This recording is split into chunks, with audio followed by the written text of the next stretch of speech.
Welcome friend, I'm Cami, creator of the blog TIDBITS, and I'm excited to share more of my new fascination and hobby with you.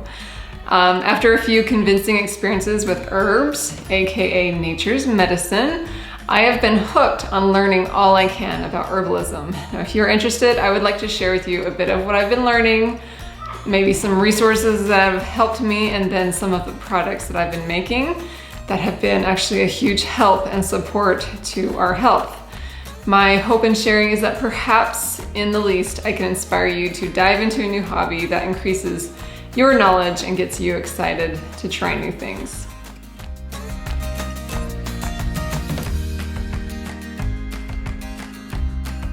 First of all, let's clarify a bit. What is herbalism? Now, from what I've learned, it is like the use and the study of medicinal and therapeutic plants and herbs. So it appears herbalism or an herbalist can simply be like an intrigued hobbyist like myself, or it can be like a bona fide career as a result of higher education or years of experience studying herbs and their benefits. There is so much information out there, and I've tried to actually limit my resources so I don't get too overwhelmed at this point. And by the way, I will do like a more condensed version of this content on my blog if you would like to just scan main points or maybe pin it to your Pinterest boards. But let me explain why I am interested in herbalism, or what really got me started. Well, perhaps a quick disclaimer. It's not that I don't believe in modern medicine. I think it certainly has its place and can be an absolute miracle in saving and improving lives. But a few distinct and undeniable experiences with more natural medicine has piqued my interest and made me wonder if I could take more of my family's health and welfare into our own hands, mostly for probably like these three reasons. One, to like potentially avoid some of the undesirable side effects that come from an overuse of pharmaceuticals. Two, I really want to feel more prepared should a day come or an emergency situation arise where perhaps access to modern medicine might not be available. And three, learning about herbalism has helped me feel just more empowered to take care of my family if and when needed. I'd say especially for like non-emergencies where what we stock at home could significantly help with like symptoms and severity of illnesses or injuries. I really think once you dive in and experience the benefit of herbs, it's really hard not to get hooked. So there's your fair warning. I have actually been using essential oils, which of course come from plants as well, in our home for many, many years. Now, I did a video long ago about 6 essential oils that I couldn't live without, and I've shared many recipes on my blog. This interest started when I noticed that myself and a couple of my children seemed to have some reactions and sensitivities to chemicals that I was using in our home and on our bodies. Now, this realization helped me kind of transition all our products that we use to more natural and safe products, and essential oils has been a huge part of that change. Now, similarly, I began to notice how some of the prescriptions or treatments or pills that we would take would actually cause other problems or side effects. So I began experimenting with natural remedies for simple things like headaches, bloating, bug bites, infections, allergies, and of course, cold and flus. Now, I've been left amazed at how helpful these results are, and without all the side effects. So that has really spurred a huge interest. Now, if you get anything from this video, I want it to be this, because once I learned this important things about herbs, that's when I finally saw results. So remember, for herbs to be most effective, they need to be used early and frequently, and oftentimes it's a long-term game, especially if you're dealing with chronic issues. Now, modern medicine, I guess in my opinion, is so often a short-term solution to an underlying problem. For example, I used to make my elderberry syrup every cold and flu season and would give it to myself or my kids once they were pretty sick, and I felt like once a day was enough, and I just really never saw any benefits.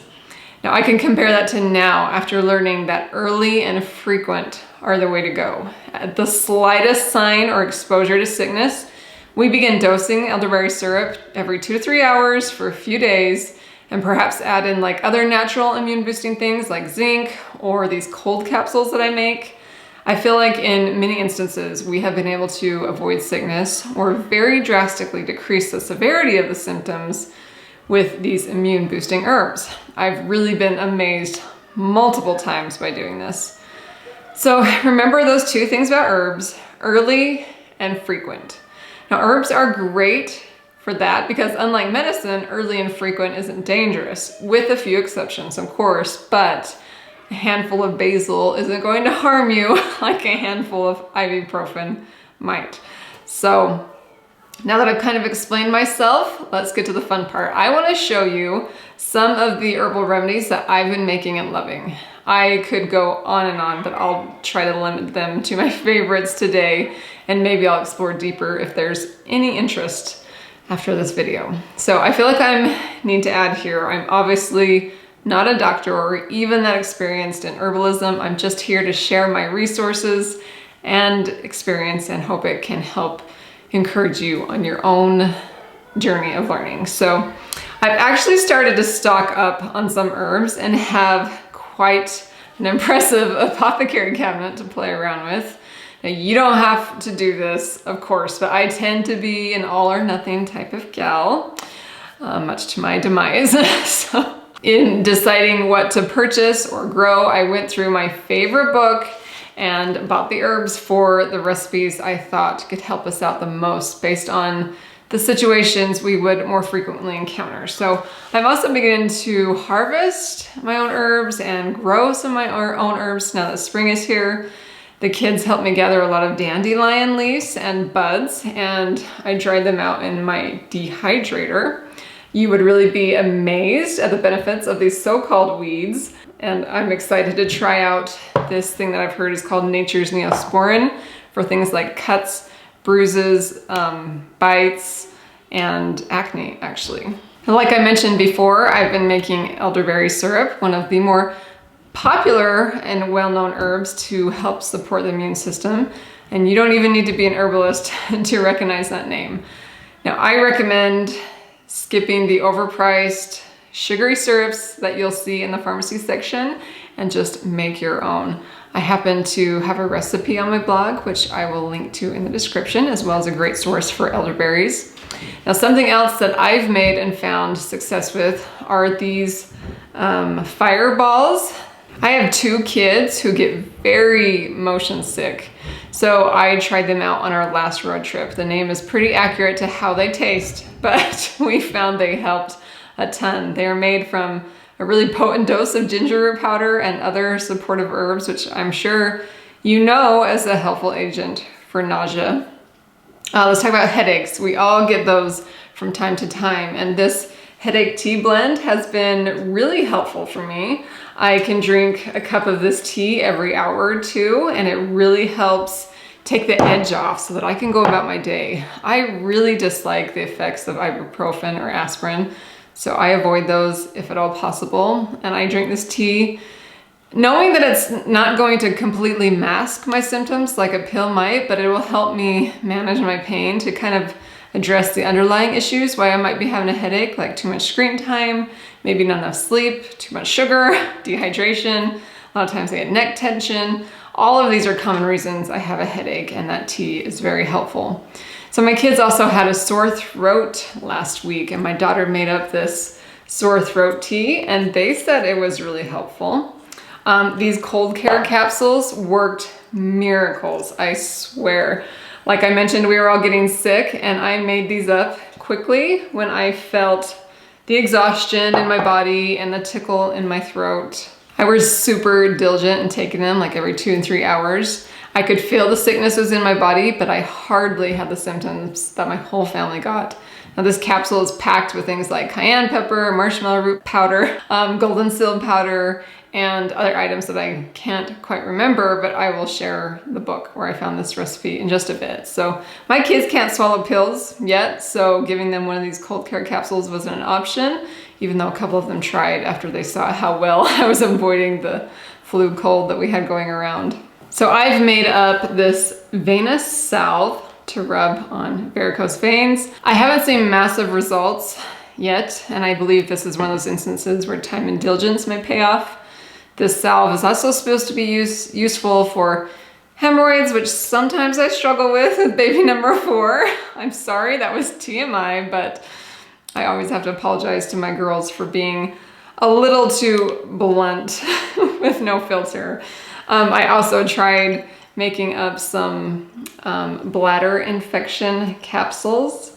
And when I thought I was getting a UTI, I started popping these right away and I was good. So that was really fun to try as well. Now, I think herbs are especially good on food. As the good word says, let thy food be thy medicine. So I made up this herb sprinkle. It is delicious on things like meats, breads, sauces, and all sorts of yummy dishes. I'm also hooked on this golden milk drink that I've been kind of playing with and adapting, and I should share that recipe next. But Indian spices like turmeric and ginger are really medicinal and supportive for things like inflammation, for your circulatory system, for your liver, and more.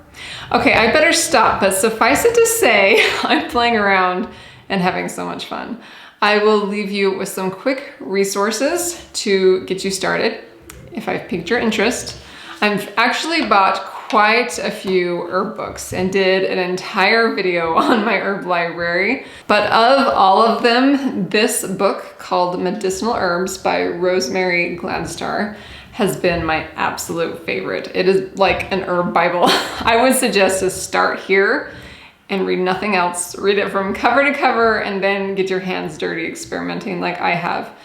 Anytime I branch out and get a little overwhelmed, I just come back to this. Rosemary is really a well-known herb expert in the field, and everything I've tried so far has been excellent and easy to make. So I'll link to this book in the description for you as well. Okay, so you might be wondering, where did I get all those herbs? So this medicinal herb book that I just talked about actually shares a lot of reliable organic sources for buying herbs in the back. If you can't grow or harvest them yourselves, that isn't really practical for me either, even though I'm playing around with growing some this year. I'd say the main sources I've used to purchase most of my herbs have been from a company called Mountain Rose Herbs and another one called Frontier Co-op. I'll link to all that.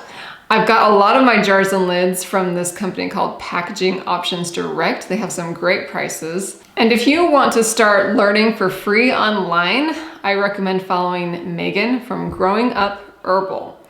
I've also recently discovered Chestnut School of Herbal Medicine, and it's a great source, I feel. I just ordered her book and I'm excited to dive in.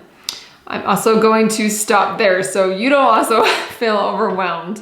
It really is a fun journey, and I'd love to hear if you want to join me or if you've already begun your own journey in herbalism. I think it could be really a journey of a lifetime with age-old wisdom and experience from so many. Let me know your thoughts, and especially if you would like me to dive deeper into herbalism. I could probably talk your ear off if you would let me. But thanks for joining me today. And I hope you'll subscribe if you're not already, and then come back for more inspiration for the keeper of the home. Did you catch my new tagline there? I felt a change was in order to suit my content a little better, and I hope you like it. Anyway, talk soon.